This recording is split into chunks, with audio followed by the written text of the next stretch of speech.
Shalom. Puji nama Tuhan, saudaraku.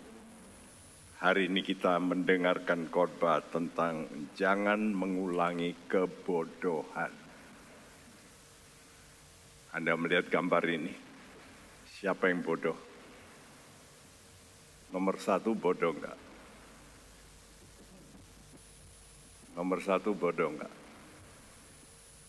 Bodoh. Kenapa? Membiarkan anaknya nomor dua melakukan kebodohan. Jadi orang kalau membiarkan orang lain salah itu bodoh. Ya. Tapi yang lebih bodoh anaknya nomor dua. Ya. Berarti dia mencelakakan orang tuanya. Wah, bodoh. Ya. Yang ketiga ini sangat egois. Kenapa? Lihat aja. Orang semacam ini sangat-sangat egois. Jadi di dunia ini sudah akan ketemu dengan orang-orang nomor satu, nomor dua, nomor tiga. Tapi sudah melihat, saya menilai yang paling bodoh itu nomor 4. Itu paling bodoh. Kenapa? Mencelakakan dirinya sendiri. Benar enggak? Kalau nomor 1 itu bodoh karena tidak menegur. Nomor 2 bodoh mencelakakan orang lain. Ya. Nomor 3 egois mencelakakan orang lain. Tapi nomor 4 ini mencelakakan dirinya sendiri. Nah ini paling bodoh saya katakan. Jadi oleh karena itu jangan sampai kita dalam Alkitab dikatakan menipu diri sendiri. Orang bodoh itu menipu dirinya sendiri. Wah itu bodoh sekali. Ya. Karena itu saudaraku selama sebulan kita membicarakan tentang topik ini yaitu perhatikan kesudahan Anda. Saya tuliskan warning, the end is near. Akhir itu sudah dekat. Jadi sudah mesti memperhatikan, jangan sudah pikir dunia ini akan terus berjalan seperti ini. Sebab Tuhan sudah memberitahu bahwa ada the end, ada akhirnya. Di mana dunia ini akan dihancurkan oleh Tuhan. Manusia banyak yang menanti mati. Ya. Karena itu kita mesti menerima didikan dari Bapak sebelum hal yang buruk terjadi. Supaya masa depan kita itu baik. Nah ini penting sekali. Ya, saudaraku kita ulangi apa yang dituliskan dalam Ulangan 32 minggu lalu sudah diterangkan. Saudaraku Ulangan 32 ayat 29 bersama-sama kita bacakan 2, 3. Sekiranya mereka bijaksana, tentulah mereka mengerti hal ini dan memperhatikan kesudahan mereka. Ya, sekiranya mereka bijaksana. Kalau di dalam bahasa Inggris ditambah that they were wise. Ada kata-kata semacam ini. Sekiranya sebelumnya mereka itu bijaksana. Jadi kita ini mesti bijaksana dulu supaya kita ini bisa memperhatikan kesudahan kita. Jadi karena itu sudah datang ke gereja untuk apa? Untuk mendengar firman Tuhan supaya kita ini bijaksana. Bijaksana itu beda dengan pandai. Orang pandai belum tentu bijaksana. Ya, bijaksana itu dapat membedakan mana yang benar, mana yang salah. Nah itu bijaksana. Saudaraku, karena dalam kitab Pengkhotbah 7 dikatakan bahwa akhir suatu hal itu lebih baik daripada awalnya. Lalu ditambahi dengan kata-kata panjang sabar lebih baik daripada tinggi hati. Kenapa begitu, Sku? Karena panjang sabar ini sangat dibutuhkan dalam proses. Waktu saudara dididik, diproses oleh Tuhan, saudara membutuhkan disebut panjang sabar. Kalau nggak sabar, wah gagal. Dan ketahuilah, panjang sabar itu adalah bahan utama dari kasih. Nanti baca 1 Korintus 13 ayat 4-7, dibuka dengan panjang sabar atau sabar, lalu diakhiri juga dengan sabar. Kasih itu apa? Love is long suffering. Panjang sabar dalam menderita. Nah, jadi waktu kita diproses itu kita mengalami derita. Karena kita nggak suka. Anak-anak kadang-kadang diperintahkan oleh orang tuanya harus begini, harus begitu.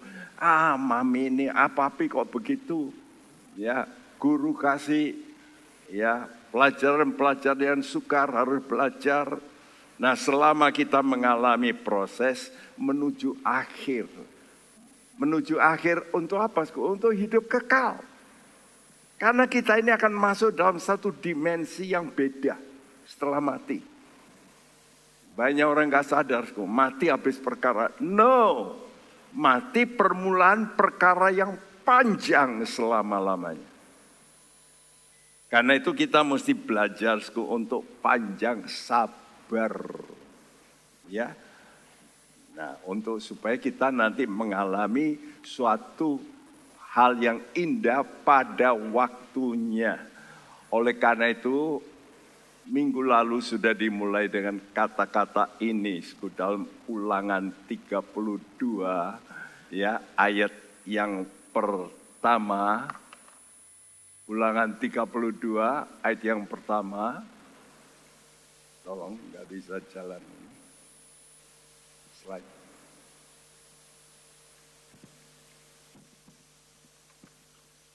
Ulangan 32 ayat pertama berkata, pasanglah telingamu. Telinga sudah dipasang. Engkau akan berkata, Tuhan ini kalau ngomong kok pasang telinga, telinga sudah dipasang. Ya, tapi hal yang lain lagi yang, hei langit, loh kok langit? Kenapa Tuhan bicara begitu? Pasanglah telingamu, hai langit, aku mau bicara. Bahkan dan baiklah bumi mendengarkan ucapan mulutku. Pasanglah telingamu, hai langit. Apa artinya? Artinya begini, orang yang nanti akan mendiami langit, mendiami sorga, sekarang ini loh harus dengar. Dan kita sekarang juga mendiami bumi. Jadi hidup ini saudara mesti tahu ada yang jasmani, ada yang rohani. Ada yang sementara di bumi, ada yang kekal. Karena itu Tuhan memberitahu, pasang telingamu hai langit. Kalau Anda mau masuk dalam kekekalan, dengar. Dan baru kita nanti bisa bijaksana. Kenapa? Karena Allah itu pencipta langit dan bumi. Jadi ada langit, ada bumi. Saudara akan masuk dalam dua kehidupan, dua dimensi. Hal yang di bumi, yang sementara, namun juga hal yang kekal.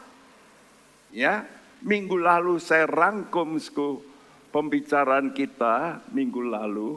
Kalau saudara ingat khotbah minggu lalu, Tuhan memberitahu beri hormat. Ya, beri hormat kepada siapa? Yang pertama, kepada gunung batu. Tuhan itu diumpamakan sebagai gunung batu. Gunung batu itu mighty, kuat. Ya, tidak goncang. Artinya kokoh. Nah, itu gunung batu. Jadi kita mesti memberi hormat karena Tuhan itu sifatnya setia seperti gunung batu. Yang kedua, dalam Ulangan 32 Tuhan ingatkan supaya mereka ingat masa lalu mereka. Yaitu mereka dikeluarkan dari Mesir melalui apa? Darah. Jadi Tuhan ingatkan supaya kita juga ingat penebusan Tuhan. Ini mesti terus kita ingat, korbannya Yesus. Banyak orang kalau menderita lalu nggak ingat korbannya Yesus. Itulah yang membuat saudara gagal. Sepertinya penderitaanmu jauh lebih besar. Coba kalau sudah melihat film Jesus, The Passion, bagaimana dia dihajar. Dia itu Allah, tapi yang mau menjadi manusia. Itulah harga penebusan. Kalau kita ingat korbannya Yesus, kita akan berkata, problemku tidak seberapa. Nah, ini kita mesti ingat terus. Ya. Yang ketiga, Tuhan memberitahu dalam ayat 10-14, itu saya rangkum minggu lalu, yaitu tentang kasihnya, bagaimana Tuhan itu menemukan kita, mendapati kita dalam padang gurun, di mana kita ini dulu orang berdosa, ya, tapi Dia didik kita seperti anak burung Raja Wali. Anak burung Raja Wali kalau dididik, maka kalau anak itu dilihat sudah punya bulu, sudah cukup terbang, lalu diobrak-abrik oleh induknya. Diobrak-abrik, dia pikir, loh ada apa ini hari ini? Mami, papi lagi sewot, ngamuk, diobrak-abrik. Lalu oleh karena diobrak-abrik, lalu jatuh.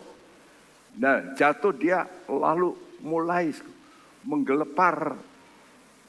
Dan waktu terjun, induknya terus turun ke bawah, mengangkat, bawa naik ke atas kembali. Lalu didorong kembali. Nah, terus begitu dilatih. Nah, Tuhan juga mau melatih kita dalam hal iman. Kadang-kadang problem datang, sakit, penyakit, masalah datang, supaya kita pakai iman kita. Jadi jangan kalau ada masalah, Tuhan kok jahat. Nah, itu sering kali. Mulut kita ini kadang-kadang gak bisa ngerti tentang Tuhan. Kita mulai marah. Ya, padahal Tuhan itu mau melatih kita. Baik melalui problem, penyakit, dan macam-macam. Minggu lalu saya terganggu. Jantung saya terganggu. Ya. Dan saya cuma, Tuhan tolong saya. Saya harus mengakui apa yang harus saya perbaiki. Nah, tujuan khotbah ini supaya sudah belajar lihat kegagalan umatnya Israel. Bangsa ini bangsa pilihan yang hebat, tapi gagal. Ya, gagal kenapa? Karena mereka itu tidak mau menurut. Padahal bangsa ini luar biasa. Lihat negara ini, negara kecil sekali. Kalau sudah lihat peta Israel, itu tidak lebih dari Jawa Tengah. Malah lebih kecil.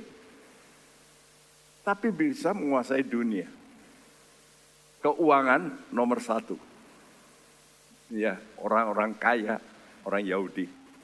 Teknologi nomor 1. Nah, karena itulah, karena menjadi orang pilihan, lalu mereka itu mulai tinggi hati, sombong. Nah, ini penyakit, karena itu Musa waktu dia hidup 3.500 tahun lalu, dia sudah menubuatkan dengan sebuah nyanyian. Karena itu Ulangan 32 ini adalah nyanyian Musa yang berisi peringatan-peringatan keras untuk generasi yang akhir nanti. Ya, supaya mereka belajar untuk generasi sekarang, belajar dari pengalaman generasi yang lalu. Nah, kita kalau melihat Israel, kita mesti belajar.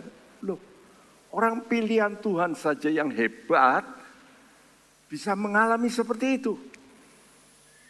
Ya, lihat saudaraku, negara mana yang pernah dihamburkan Tuhan, semua lari, tinggal sedikit bangsanya di negaranya. Siapa itu? Israel. Waktu Israel merdeka, cuma 500.000 yang tinggal di negara itu. Hampir 10 juta itu semua tersebar di dunia. Di China, di Indonesia, di mana-mana, di Afrika. Kenapa begitu? Karena mereka nggak mau nurut. Mereka orang pandai, tapi pakai akal budi. Karena itu saudara mau pakai apa? Pakai pandaianmu atau juga pakai iman. Jadi kita ini untuk kepandaian kita gunakan untuk yang di bumi. Tapi untuk yang langit, untuk yang akan datang, itu mesti saudara pakai iman. Karena itu Amsal 3 ayat 5 mengatakan, tolong bacakan. Percayalah kepada Tuhan dengan segenap hatimu, dan janganlah bersandar kepada pengertianmu sendiri. Percayalah kepada Tuhan. Ya. Dengan segenap hati, pakai hati. Jangan bersandar kepada pengertian. Nah, banyak orang suka pakai pengertian saja. Bukan berarti tidak boleh, harus. Tapi untuk yang hal-hal materi. Tapi untuk hal yang tidak kelihatan, jangan pakai akalmu sendiri. Engkau nggak tahu setelah mati apa, betul nggak? Tahu? Sudah pernah mati? Kan belum. Saudara masih hidup di sini. Kita nggak pernah lihat nanti setelah mati gimana. Karena itu kitab Ulangan selalu berkata hati-hati. Bahasa Inggris katakan take heed. Itu dituliskan berkali-kali. Ya, awas, hati-hati. Ya, kalau orang tua mau berpisah dengan anaknya, selalu berkata, hati-hati ya nak, hati-hati ya. Mau keluar negeri, hati-hati ya. Benar enggak? Kenapa sih? Cinta. Tadi WL memberitahu kepada kita supaya kita tahu Tuhan itu sangat mencintai Anda dan saya. Amin. Karena itu dia menebus dengan darah. Apa dasarnya? Cuma satu. Love, kasih. Dia mencintai engkau. Supaya engkau jangan binasa. Supaya engkau selamat. Nanti setelah mati baru kita tahu apa itu selamat. Ya, sorga atau neraka. Karena itu saudaraku, kita mesti hati-hati. Hati-hati apa? Jangan mengulangi kebodohan orang pilihan Allah. Orang yang jenius, tapi bodoh dalam hal rohani. Coba siapa yang bisa mengalahkan itu? Penemuan-penemuan di dunia semua, hampir semua itu orang Israel. Sudah megang HP, smartphone, ya semacam tablet ini. Kalau sudah lihat dikatakan selalu handphone saudara ada tulisan Android by Knox misalnya. Itu yang menemukan orang Israel, Knox. Ya. Jadi sudah mesti perhatikan, mereka pandai sekali. Sekarang ini RRC kerjasama sama Israel. Sudah tahu handphone Huawei sampai pernah yang punya Huawei itu ditangkap di Amerika, betul enggak? Dianggap mata-mata. Padahal dia koneksi sama Israel. Karena itu orang-orang China sekarang itu, wah pandainya bukan main. Bukan main. Ilmunya dari mana? Ya dari Israel. Hanya di China sekarang, China sekarang membantu dunia. Gurun-gurun dibuat hijau. Dari mana teknologinya? Ya dari Israel asalnya. Jadi orang ini luar biasa karena ini bangsa pilihan Tuhan. Tapi dalam hal yang kekal, rohani bodoh. Wow, jangan kita begitu. Yang pertama, kebodohan itu, kenapa? Karena tidak berterima kasih. Karena itu hati-hati dengan hidup kita, kalau ada masalah-masalah, kita tuh ngamuk dulu. Wah, Tuhan itu jahat. Sebetulnya Tuhan ada apa Tuhan? Tuhan izinkan begini. Aku tetap bersyukur walaupun aku mengalami semacam ini. Nah, mestinya begitu. Ya. Karena Tuhan mau mendidik saya. Saya mau bersyukur. Jadi hati-hati terhadap roh tidak tahu berterima kasih. Saya lihat gambar ini, gambar apa? Keledai. Manusia itu digambarkan sebagai keledai. Keledai, kita sudah sebulan lalu bicara soal keledai. Karena Tuhan memang menggambarkan manusia itu seperti keledai. Artinya, kalau tidak dikontrol, tidak dipasang, ini namanya dengan ya kang, itu kadang-kadang bisa bahaya. Sudah lihat viral, keledai dipukuli sama orang. Habis itu pukul dia diam aja. Tapi ingatannya tajam. Dia ingin balas. Setelah berhenti, lalu digigit kakinya orang itu, diputar-putar. Waduh, dia teriak-teriak. Nah, kadang-kadang kita itu seperti itu. Kadang-kadang kita dididik oleh Tuhan, tapi kita tidak tahu berterima kasih. Ya, Ulangan 32 ayat 15 sampai 18. Lalu menjadi gemuklah Yesurun dan menendang ke belakang. Bertambah gemuk engkau, gendut dan tambun. Dan ia meninggalkan Allah yang telah menjadikan dia. Ia memandang rendah gunung batu keselamatannya. Mereka membangkitkan cemburunya dengan Allah asing. Mereka menimbulkan sakit hatinya dengan dewa kekejian. Mereka mempersembahkan korban kepada roh-roh jahat yang bukan Allah. Kepada Allah yang tidak mereka kenal. Allah baru yang belum lama timbul, yang kepadanya nenek moyangmu tidak gentar. Gunung batu yang memperanakkan engkau telah kau lalaikan, dan telah kau lupakan Allah yang melahirkan engkau. Ya, Yesurun adalah sebutan yang lain daripada Israel, saudaraku. Ya, lalu menjadi gemuklah Yesurun. Jadi mulai diberkati Tuhan. Ingat, penderitaan kadang-kadang justru membuat kita lebih dekat sama Tuhan. Kenapa? Karena orang menderita itu biasanya kalau sudah kepepet lalu gimana? Ya Tuhan, betul enggak? Apalagi mau mati. Ya Tuhan tolonglah, dokter sudah berkata tinggal sedikit lagi waktunya. Saudara kemana?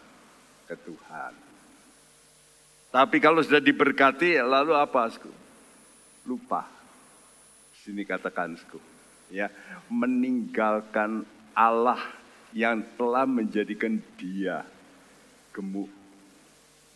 Ya. Lalu ada apa? Allah asing. Stranger God. Ya, dewa kekejian, Allah baru. Nah, gunung batu yang tadi seharusnya dipercayai, dilalaikan, dilupakan.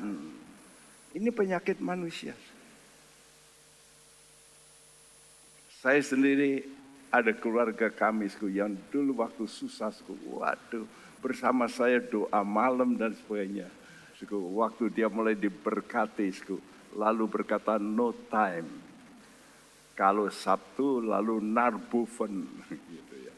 Karena sudah beli villa di atas. di minggunya lalu absen. Terus, lalu ada problem yang berat. Nah, balik lagi. Apakah saudara mau seperti itu? Seperti orang Israel. Orang Israel seperti itu. Ada Allah baru. Allah baru ini bukan hanya patung, tapi idola. Fokusmu itu apa? Ya, mungkin karena engkau punya villa. Kalau dulu minggu itu mesti ke gereja. Tapi karena sudah ada villa, nah minggu itu tidur di villa. Ini fakta. Banyak orang melakukan seperti itu. Ya, lalu lupa ibadah. Padahal saudara tahu ada seorang menjadi panutan yaitu Daud sering berkata, Allahku itu gunung batuku, tempat aku berlindung. Itu merupakan nyanyian daripada Daud. Oleh karena itu dia sangat menghormati Tuhan. Ya. Namun kebanyakan orang karena kelimpahan berkat lalu mulai bergeser. Ya, fokusnya itu. Dulunya kalau ada penderitaan, Tuhan, penolongku, Tuhan. Sudah aku dokter sudah tidak bisa apa-apa selain Engkau ya Tuhan. Tapi begitu punya kekayaan, kelebihan, aku punya duit. Nah ini yang saudara mesti hati-hati. Bukan berarti kalau sudah diberkati tidak boleh. Boleh justru. Tapi hati-hati. Karena tadi katakan meninggalkan. Ya, jadi awal kejatuhan tadi dikatakan menendang, ya, jadi mulai kick, ini nggak perlu, ya, apa menendang apa, yang utama itu ibadah. Tuhan itu perintahkan kita mesti ibadah, karena itu jangan lupa untuk ibadah, karena itu sebelum berpisah. Maka pengganti Musa itu memperingatkan, Musa sudah ngomong gini, nanti kamu akan jatuh ya di kemudian hari. Karena itu sebagai penggantinya Yosua berpesan, ya sekarang kamu pilih. Kamu mau ibadah dengan Allah asing, tetapi aku, kata Yosua, dan isi keluargaku, aku mau tetap ibadah kepada Allah. Dalam Yosua 24 dituliskan berkali-kali kata ibadah, ibadah, ibadah. Dan ibadah itu yang terutama itu saudara mesti belajar untuk sembahyang. Ibadah itu bukan hanya di gereja. Karena itu saudara-saudara yang online, saudara bisa ibadah juga, tapi di rumahmu mesti betul-betul konsentrasikan pada Tuhan. Ya. Nah karena diberkati lalu jadi gemuk. Nah kata gemuk ini saman dalam bahasa Ibraninya. Dalam bahasa artinya to shine. Bercahaya, gemuk, fat. Kalau minyak itu wah bisa mengkilap gitu ya. Jadi mulai hidup ini mulai terangkat. Nah mulai terangkat inilah lalu mulai tinggi hati. Dan inilah awal juga kejatuhan dari iblis. Siapa itu iblis ditulis dalam kitab Yeskiel. Dia merupakan malaikat yang paling dekat dengan Tuhan. Selain Mikael. Ya, lalu Gabriel. Ada satu malaikat yang namanya Lucifer ini. Paling dekat dengan Tuhan. Yang dikatakan kerub. Ya. Dia jalan-jalan dekat dengan Tuhan. Ya, tapi dia juga begitu, karena dia pemimpin paduan suara sorga. Dia punya masa. Wow, malaikat-malaikat menyanyi itu dia yang mimpin. Nah mulai timbul kesombongan dalam hatinya. Nah ini namanya gemuk. Lalu apa? Bertambah gemuk. Lalu apa? Gendut. Wah, kalau sudah gendut itu. Ya, dalam bahasa lain itu artinya padat gitu. Wah, banyak daging tapi ada minyak, samcam gitu. Kalau orang sudah banyak samcamnya itu gendut. Ya. Lalu apa, Sku? Lalu tambun. Nah, kata tambun ini saya perhatikan, Sku. Kasah. To grow fat. Be covered with flesh. Nah, kedagingan mulai. Ya. Jadi hidup ini mulai, Sku, mulai daging, bukan rohani. Ya.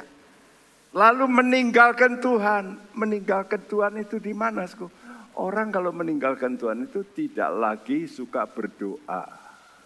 Enggak lagi suka baca Alkitab. Jadi bukan hanya ke gereja. Saudara mungkin ke gereja. Kadang-kadang untuk nyetor muka ya ketemu pendeta. Tapi jangan begitu. Saudara mesti ketemu Tuhan. Di mana? Di doamu. Sebab dalam doamu itulah engkau bisa berkata, terima kasih Tuhan. Thank you Lord Jesus. Engkau baik buat saya. Nah ini doa penyembahan. Jadi bukan doa minta-minta. Tapi saudara mesti kembalikan pujian pada Tuhan. Inilah yang saya ajarkan saudara, belajar untuk menyembah Tuhan. Bukan hanya berdoa minta-minta, tapi saudara itu berterima kasih. Ucapkanlah syukur senantiasa. Betul? Senantiasa itu kapan? Ya waktu penderitaan pun ucapkan syukur. Jadi saudara mesti belajar untuk mengerti Tuhan apa maksudmu dalam hidupku. Saya sekarang ada problem. Tuhan saya pastikan engkau ada maksud yang baik. Seperti Yusuf mengalami problem. Tapi sebetulnya problem itu hendak menghentar dia ke level yang lebih tinggi. Ingat itu. Jadi kadang-kadang problem itu membuat saudara itu menjadi suatu batu injakan, stepping stone gitu, lompatan, batu lompatan. Iya. Saya datang ke Semarang itu saya sukar. Tapi itu lompatan. Dan lompatan banyak kesukaran. Ya. Mau mati, jantung koklok, umur 29 tahun, jantung saya sudah klok. Mau mati saya. Ya, setahun keringat dingin, bukan main. Keluar. Ya, waktu menikah dengan istri saya, malam-malam saya sering ganti kaos, basah kuyup. Tapi saya berlutut, Tuhan, kalau Tuhan mau ambil saya silahkan. Tapi saya belum mengerjakan. Saya serahkan pada Tuhan. Saya tidak marah sama Tuhan. Loh, saya sudah menyerahkan diri kok malah sakit jantung. Ya karena Tuhan mau membuat saya tahu. Bukan kekuatanmu. Kamu mesti sandar sama aku. Bukan kepandaianmu. Ya. Dan di situ saya menjerit, Tuhan ajar saya. Supaya saya ini bisa tahu kehendak Tuhan. Dan Tuhan kasih panjang umur. Bayangin ya, dari 29 tahun sampai sekarang itu berapa tahun? Berapa kali saya mau mati? Saya pernah digotong 2 kali. Ya. Dan pernah waktu itu digotong. Lalu saya kehabisan napas. Itu ya saya dilarikan oleh menantu saya. Itu istri saya juga, waduh Tuhan, ini mungkin habis ini suamiku. Ya, dan seluruh tubuh saya sudah rasa ada gemeteran, namanya muka-muka. Ya, tapi Tuhan masih menolong. Saya cuma menjerit, Tuhan, tolong saya. Saya belum selesai. Kita jangan ucapkan kemarahan sama Tuhan. Kok Tuhan membuat begini? Loh kok Tuhan? Yaitu manusia lah. Ya. Nah, apa yang harus kita perhatikan yang kedua, Sku? Hati-hati roh tidak setia. Ini bahaya. Ya, tadi pertama tidak berterima kasih. Kalau sudah tidak berterima kasih, lalu tidak setia. Sudah lihat gambar ini, orang Israel oleh karena tidak setia, sudah dikasih contoh kerajaan utara itu 10 suku sudah hancur oleh kerajaan Assyria. Kerajaan selatan, Tuhan kasih warning. Itu loh, 10 suku saja hancur. Kenapa? Karena nyembah dewa-dewa. Ya. Dan Tuhan kasih tahu apalagi ada raja yang sangat menyedihkan Tuhan. Kerajaan Yehuda itu Manase. Patung-patung dimasukkan di rumah Tuhan. Bayangin. Dan Tuhan marah sekali. Tuhan izinkan hal ini terjadi itu. Saya lihat gambar itu. Ya, rumah Tuhan dibakar. Dan orang Israel ditawan ke Babel. Kenapa, Sku? Tidak setia. Ya, Ulangan 32, 19 dan 20. Ketika Tuhan melihat hal itu, maka ia menolak mereka, karena ia sakit hati oleh anak-anaknya lelaki dan perempuan. Ia berfirman, aku hendak menyembunyikan wajahku terhadap mereka, dan melihat bagaimana kesudahan mereka. Sebab mereka itu suatu angkatan yang bengkok, anak-anak yang tidak mempunyai kesetiaan.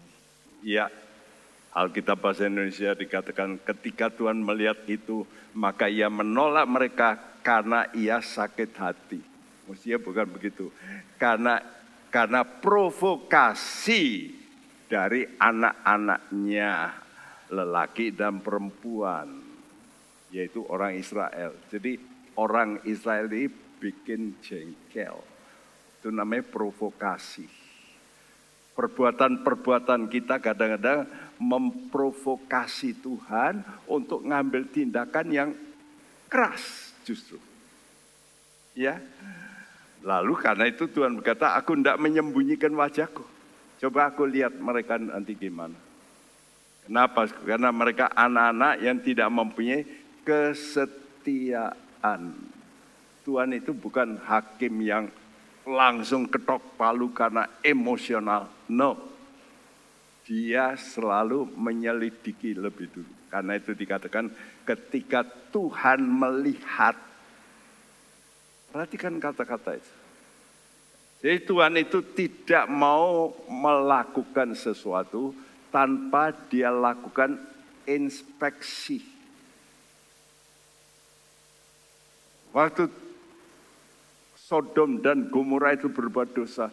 Ada keluhan-keluhan orang benar. Tuhan kok begini, Tuhan kota ini.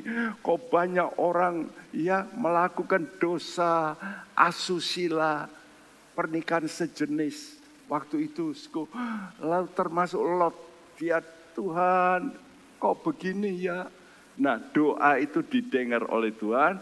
Lalu diutuslah malaikat untuk hadir. Dan waktu itu Abraham didatangi oleh Tuhan. Ya, saudaraku, lalu ngomong-ngomong Tuhan dengan Abraham. Tuhan berkata, aku hendak membuktikan, melihat on the spot.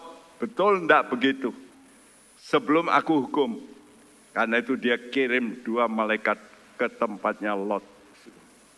Dan betul waktu dikirim ke tempatnya Lot, ternyata rumah Lot dikepung oleh orang-orang. Kenapa?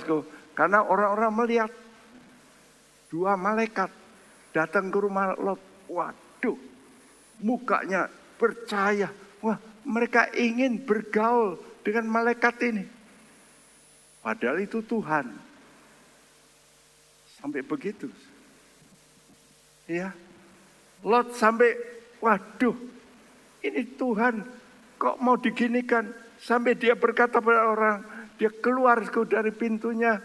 Dia berkata, biar anak perempuanku aja engkau perkosa. Sampai begitu loh. Bayangin Lot ini ya salah juga bukan? Tapi dia sampai untuk menjaga supaya malaikat ini jangan diperkosa begitu. Wow, saudaraku, ya. Karena itu Tuhan turun untuk melihat. Jadi Tuhan itu mau membuktikan on the spot, betul enggak toh manusia itu begitu.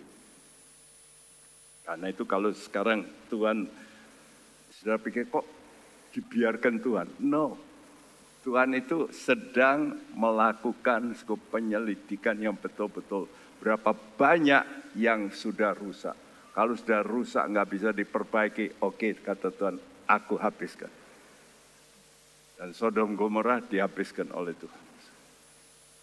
Begitu juga sebelum keruntuhan Yehuda, Tuhan ngutus nabi-nabi. Ya seperti gambar tadi. Ya, Tuhan kasih kesempatan ya supaya orang Israel masih bisa berdiri kerajaan Yehuda ini. Tapi terus berbuat dosa. Akhirnya Tuhan kata, sudah kamu ini tidak mempunyai kesetiaan. No faithfulness. Dari mana? Kata faithfulness itu dari kata faith. No faith. Gak punya iman. Padahal Yeremia itu berkata, sudahlah kamu menyerah dulu sama kerajaan Babel. Nanti aku tolong. Tapi gak mau. Akhirnya betul dibakar rumah Allah. Pikirnya mereka, wah rumah Allah pasti ada Tuhan. Enggak itu. Ya. Akibatnya suku kerajaan Israel yang sebelah utara sudah runtuh oleh Assyria, kerajaan selatan Yehuda juga runtuh oleh Babylon. Artinya apa? Malapetaka. Jadi kalau kita tidak mau dengar perkataan Tuhan, malapetaka akan datang. Mungkin tidak langsung. Seperti orang Israel ini. Nggak langsung. Wah, cukup panjang sekali, ratusan tahun. Yesaya bernubuat tidak digubris. Dikirim nabi-nabi tidak digubris. Yeremia tidak digubris. Ya, walaupun Tuhan itu menimbun malapetaka, tapi Tuhan ingat janji dengan Abraham. Ini hebatnya Tuhan. Allah kita setia dengan perjanjian. Dia janji, Abraham, keturunanmu akan menjadi orang pilihanku. Karena itu Tuhan izinkan terjadi. Karena Tuhan mau nyaring keturunan mana yang betul-betul mau. 2 Timotius 2 ayat 13. Mari kita baca bersama, semua bersuara. 2, 3. Jika kita tidak setia, dia tetap setia. Karena dia tidak dapat menyangkal dirinya. Ya, walaupun kita tidak setia, Allah kita tetap setia. Ini yang membuat kita berkata, Tuhan, aku tahu, walaupun kami seringkali jatuh bangun, tapi Engkau tetap dengan janjimu bahwa Engkau mengasihi kami. Engkau mau angkat kami kembali. Engkau mau pulihkan kami. Kalau kami bertobat, pasti pulih. Karena itu, hati-hati dengan apa? Tidak menerima nasihat. Tadi kita nyanyi, Tuhanku ajaib, Tuhanku ajaib. Betul nggak? Kita mesti percaya Tuhan itu ajaib. Jadi jangan kita pakai cuma akal budi, ngerti? Pakai semua, wah nggak masuk ini, pasti gagal. Dengan Tuhan bisa berubah. Ya, ini keluarga saya ini sendiri, Ibu Sunoryati. Ini dokter sudah angkat tangan ini. Wah, saya sudah lihat juga, waduh, bahkan sudah siap-siap untuk bagi warisan. Benar. Tapi bisa duduk kembali di sini. Wah sudah tunggu waktu. Anak-anaknya sudah tahu, ya sudahlah, rela semua. Tapi lihat, Tuhan itu Tuhan mujizat. Kita masih percaya Tuhan itu mujizat. Istriku sudah mati. Dokter yang berkata, mati. Ya, kena bom kok, isinya mur, baut. Ya, yang berkarat. Sudah semua kena. Ya, diperiksa di Singapura, diterbang yang sana, ada 9 ya hal yang rusak. Telinganya juga pecah dua-dua. Kena bom itu. Untung bisa dengar satu. Satunya tetap lubang sampai sekarang. Tuhan pulihkan yang satu. Supaya bisa mendengar. Tuhan kita, Tuhan ajaib. Karena itu kita mesti dengar nasihat Tuhan. Coba dibacakan 2 ayat saja, ayat 28 dan 29. Sebab mereka itu suatu bangsa yang tidak punya pertimbangan dan tidak ada pengertian pada mereka. Sekiranya mereka bijaksana, tentulah mereka mengerti hal ini dan memperhatikan kesudahan mereka. Ini yang dikeluhkan Tuhan. Yang pertama Tuhan mengeluh apa? Tidak tahu berterima kasih. Yang kedua, tidak setia. Sekarang yang ketiga, suatu bangsa yang tidak punya pertimbangan. Saudaraku, pertimbangan ini dalam pikiran kita ini kadang-kadang ya apa tidak, betul enggak? Nah, yang mana gitu? Kadang-kadang orang berkata pegang kancing, ya tidak, ya tidak, ya sudah tidaklah. Kadang-kadang pergi kemana, pergi ke orang pandai, lalu dikeluarkan apa, burung gelatik, ya toh? Burung gelatik yang di training ngambil, nah ini, terus sial, ya wah sial ini. Lu kok percaya sama burung gelatik? Sudah percaya sama sahabat. Makanya di situ riwayatmu ke depan kok nggak tahu. Tuhanmu yang tahu. Dan Tuhanmu yang bisa menetapkan engkau bisa jadi baik. Sehingga Tuhan berkata, coba kamu pikir bagaimana mungkin 1 orang kok bisa ngejar 1000 orang. Bagaimana 2 orang bisa membuat lari 10.000 orang. Gimana itu tidak masuk akal. Dan saya baca 3 kali Tuhan kata, kamu maju melawan mereka. Ya, waduh musuhnya ya besar-besar. Kata Tuhan maju. Nanti aku akan kirim pasukan sorga.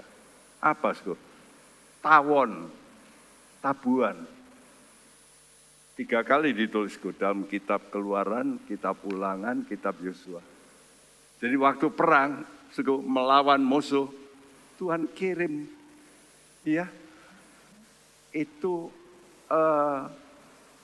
apa itu?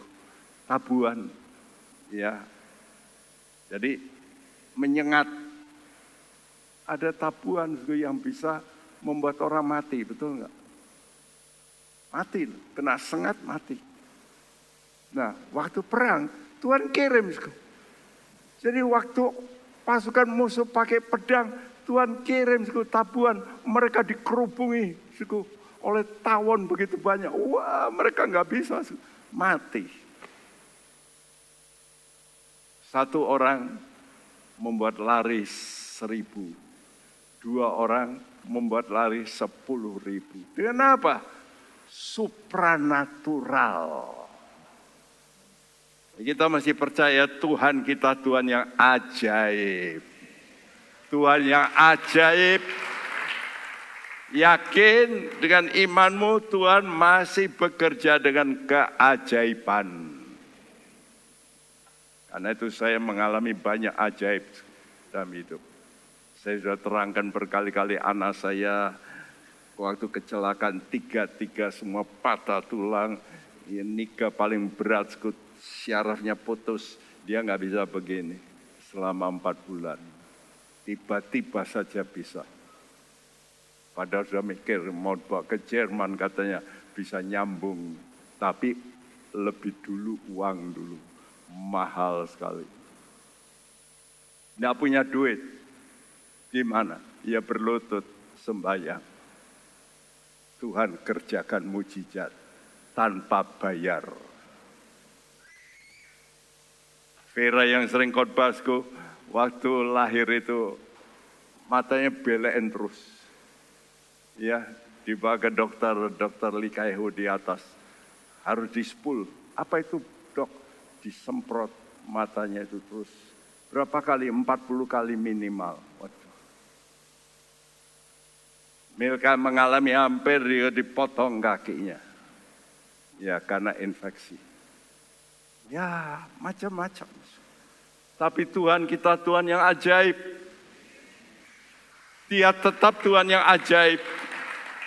Ya, karena mereka tidak mau percaya.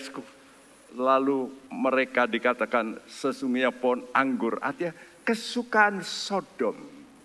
Kesukaan Gomora. Anggur itu gambaran kesukaan. Orang sekarang kalau sudah digemuk, lalu kesukaannya lain. Kesukaan ya pesta seks. Aduh. Ya. Dulu pernah tempatnya anggota kita pernah disewa sama orang. Lalu pesta seks. Bukan main sampai yang jaga itu. Bergidik semua telanjang. Ya. Ini di Bandungan. Terjadi seperti itu. Ya. Saudaraku, mereka berpesta. Saudaraku. Di sini Tuhan kasih tahu, saudaraku, anggur mereka itu beracun, pahit, racun ular. Ya. Nah, ini peringatan bagi kita, saudaraku. Dalam hidup ini ada peperangan rohani sebenarnya. Ya, sebelum menjadi kenyataan di bumi, Tuhan itu memberitahu ada peperangan rohani di alam roh. Jadi sebelum iblis melakukan sesuatu, kita bisa menahan supaya tidak terjadi. Dengan apa? Dengan doa-doa kita. Gunung batu tadi diperkenalkan oleh Tuhan yang pekerjaan sempurna. Gimana seorang bisa melawan 1000? 2 orang bisa melawan 10.000. Dengan apa? Supranatural. Seperti pesan Tuhan dalam kitab Imamat juga, kamu akan mengejar musuhmu. Ya, 5 orang mengejar 100. 100 orang mengejar selaksa 10.000. Ya. Nah, kenapa? Karena Tuhan kita ajaib. Karena itu waktu kelahiran Tuhan memberikan satu nubuat tentang Yesus. Yesaya 9 ayat 5. Sebab seorang anak telah lahir untuk kita, seorang putra telah diberikan untuk kita. Lambang pemerintahan ada di atas bahunya, dan namanya disebutkan orang penasehat ajaib, Allah yang perkasa, Bapa yang kekal, Raja damai. Ya, bahasa Indonesia berkata penasehat ajaib. Ini menurut salah satu terjemahan dari English Standard Version. Tapi versi yang lain berkata mestinya bukan begitu. Lebih dulu ajaib, namanya disebut ajaib, wonderful, lalu apa? Counselor. Jadi lebih dulu saudara mesti mau menerima Tuhanmu itu wonderful. Ajaib, Tuhan itu ajaib. Mati 3 hari bangkit. Ajaib enggak? Lazarus mati 4 hari bangkit. Istri saya mati sebentar, dokter vonis bangkit. Tuhanku ajaib. Kalau sudah percaya Tuhanmu ajaib, dalam kesulitan apapun, sudah bergumul berdoa, Tuhan, aku mau dengar nasihatmu buat keajaiban Tuhan. Ya, Saudara yang tidak suka nasihat firman Tuhan, masa depanmu akan pahit. Tapi kalau sudah percaya Tuhanmu ajaib, engkau akan melihat, akan menjadi fakta bahwa Tuhanmu itu betul ajaib. Haleluya. Karena itu saya simpulkan, kebodohan umat Israel pertama karena enggak tahu berterima kasih. Hati-hati. Yang kedua, tidak setia ibadah. Yang ketiga, tidak suka nasihat. Nah sekarang apa komen kita? Oke, karena itu saya mau belajar dalam segala hal seperti pesan Paulus. Ucapkanlah syukur dalam segala hal. Amin. Ya, di gereja gampang ya, amin. Tapi kalau ada problem, lu kok Tuhan gini, jahat Tuhan. Jangan sampai keluar dari mulut kita Tuhan jahat. God is good all the time. All the time, God is good. Coba, God is good all the time. God is good all the time. Amin. Yakin Tuhanmu itu baik. Ucapkanlah syukur, setia dalam ibadah. Dan terakhir, suka dengarkan nasihat. Amin.